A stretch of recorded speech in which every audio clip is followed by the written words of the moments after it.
Hey guys, in today's video I'm going to give you an in-depth review of the open wheeler sim racing cockpit, its pros and cons, and everything I've experienced with it in the last 6 months or so that I've owned it.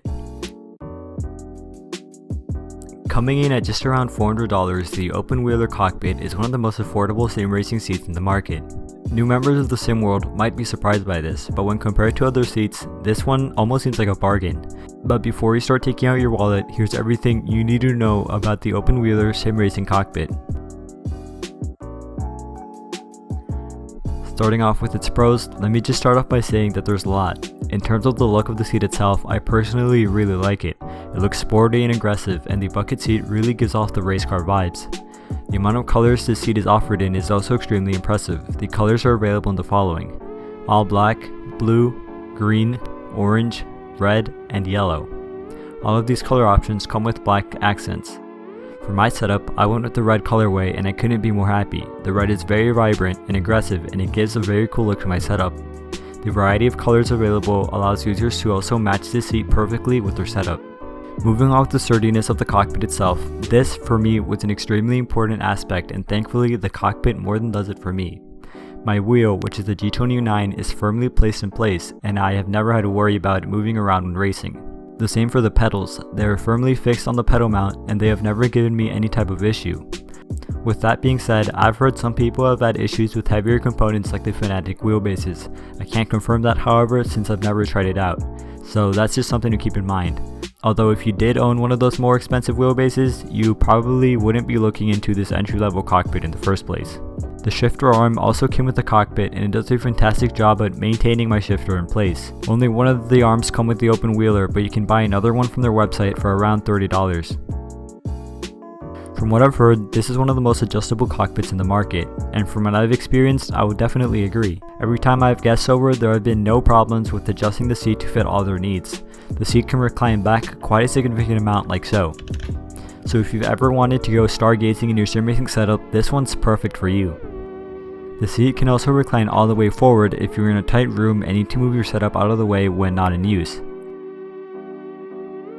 Furthermore, the seat can easily slide back and forth for quick adjustments. There are various rubber knobs around the cockpit which allow you to adjust various parts up and down, side to side.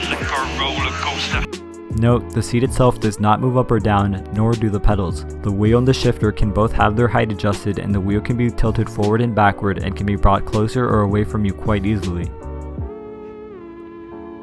And for you right-hand drive people, yes, the shifter can be mounted on either the left or the right side of the seat.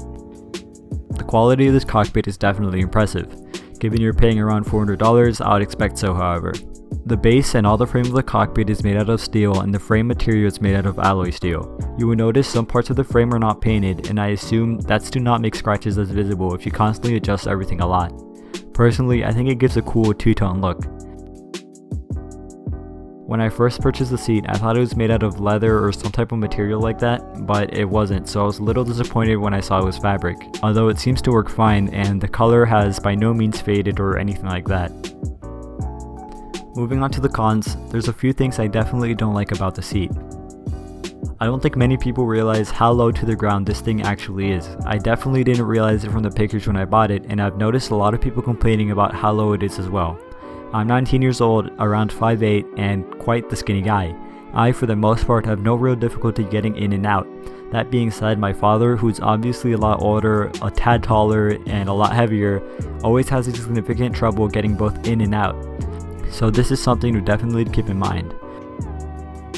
Although I have a bunch of monitors and other stuff getting in the way, so without the shifter, the monitor stands, and all that, it should be a lot easier.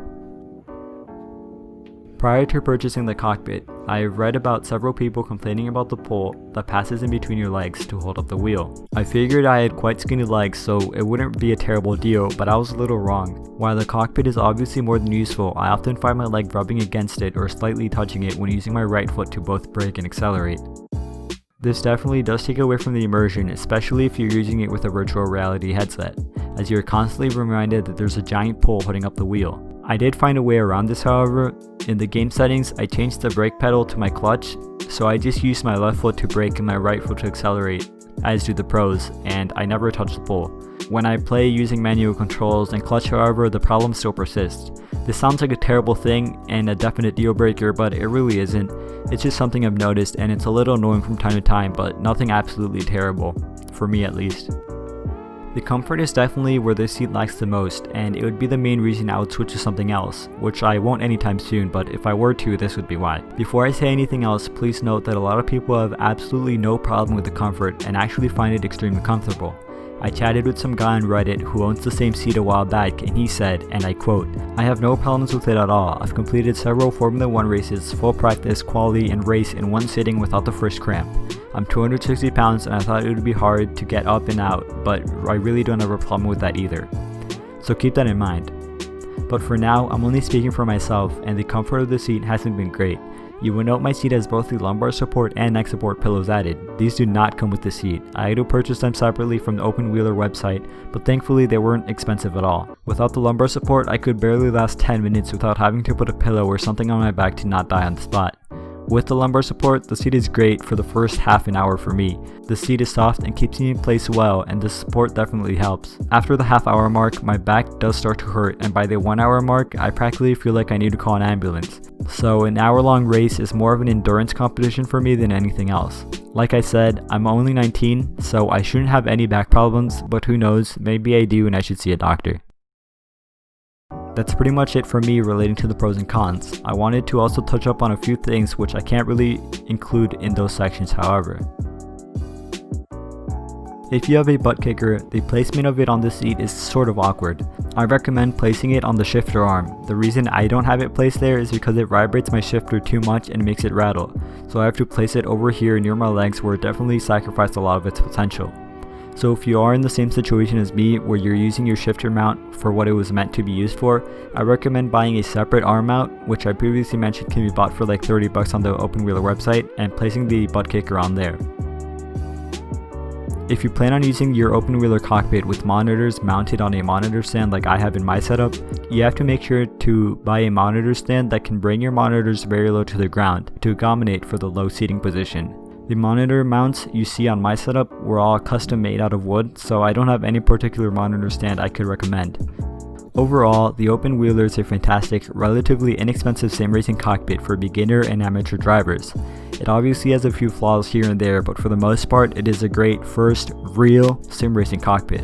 On a completely different note, this is my first ever YouTube video on this channel. If it brought any value to you, I would really appreciate if you hit the like button and consider subscribing for future sim racing related content. I would love to hear your thoughts on this or any other cockpit in the market, so make sure to comment down below. With that all said, I hope you enjoyed this review, stay safe, and have a fantastic rest of your day.